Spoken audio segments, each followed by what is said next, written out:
Chapter 5 The Yoga of Renunciation. Arjuna said, Krishna, you praise renunciation of action and also yoga. Which one of these two is better? Tell me this definitely.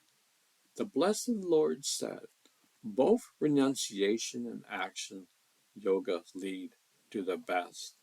But of the two, action yoga surpasses renunciation of action. Whoever is indifferent to dualities, great armed one, is easier released from bondage. Sanskrit and yoga are separate, maintaining the foolish, not the wise. Whoever practices even one correctly finds the fruit of both. That state, attained by the Sankhyas, is also reached by the yogis. Whoever sees Sankhya and yoga as one sees. But renunciation, great armed one, is difficult to attain without union. The wise, united in yoga, quickly attains God. United in yoga, the purified soul, self-controlled, controlling senses, the soul being the soul of all beings, even while acting is not effective. I am doing nothing at all, thinks the unified truth knower.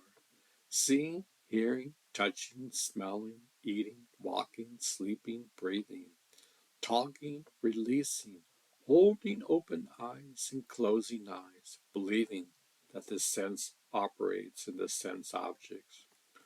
Whoever acts putting actions in God, abandoning attachment is not affected by evil, like a lotus leaf by water. With the body, mind, intuition, and even the senses alone, yoga perform action, abandoning attachment for self-purification.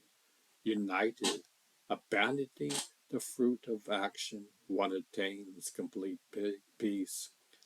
Disunited by desires, actions attached to the fruit, one is bound, renouncing all actions with the mind. The embodied sits happily, master in the city of 9 gates, neither acting nor causing action. The Lord creates neither agency nor actions of the world, nor the unions of actions with fruit, but nature proceeds. The omnipresent does not take anyone's evil or goodness. Knowledge being concealed by ignorance, people are deluded by this, but those whose ignorance is destroyed by the knowledge of soul, like the sun, their knowledge illuminates this supreme. Thus, intuiting that, thinking that, establishing that, devoted to that, so go not again to rebirth, knowledge, shaking off wrongs. The wise look eternally, equally on a Brahmin endowed with cultural learning, on a cow, an elephant, a dog, or an outcast. Here birth is conquered by those whose minds are established in equanimity. Guiltless and impartial as God's, therefore they are established in God. One should not rejoice obtaining the pleasant, nor be sad obtaining the unpleasant. Firm intuition, unconfusing, knowing God is established in God. The soul, unattached to external contacts, finds happiness in the soul. This soul, united to God by yoga, enjoys imperishable happiness. Delights born of contact or wounds of pain, having a beginning and an end, Gandhaya. The enlightened one is not content in them. Whoever is able to endure here, before release from the body, that agitation originating from desire and anger is united. This is a happy person. Whoever has inner happiness, inner joy, and thus inner light. This yoga attains the nirvana of God, oneness with God.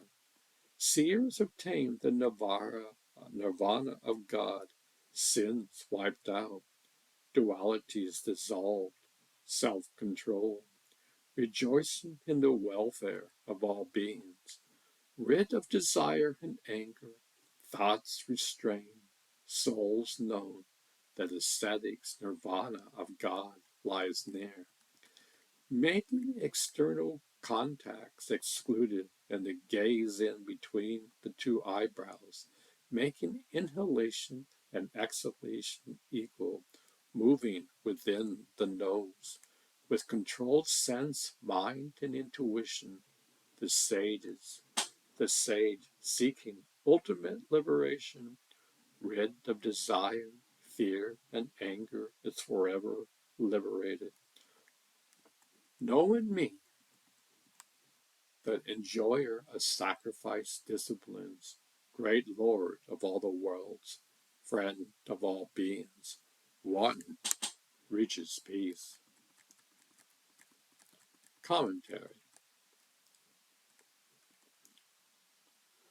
According to the search results, this chapter is about the path of renunciation and the path of selfless service to humanity. Arjuna asks Krishna which path is better for self-realization, and Krishna replies that both paths are fine, but that the karma yoga road is more direct. In the chapter, there are 26 verses. There is also a story about a fisherman who casts his nets to four kinds of fish and how they react to being and shared.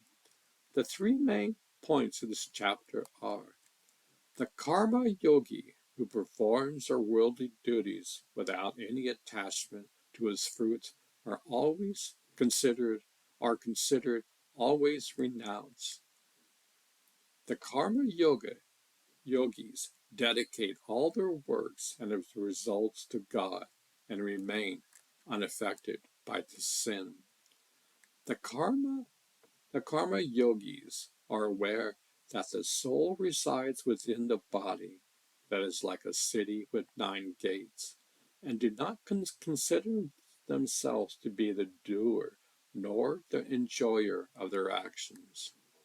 The karma yogis have the vision of equality and see the same self in all beings. The karma yogis enjoy the bliss of God, who resides inside them, and do not get any joy from worldly pleasures. The karmi sannyasin control their mind and intellect and senses by performing several austerities, and include devotion to God in all their austerities.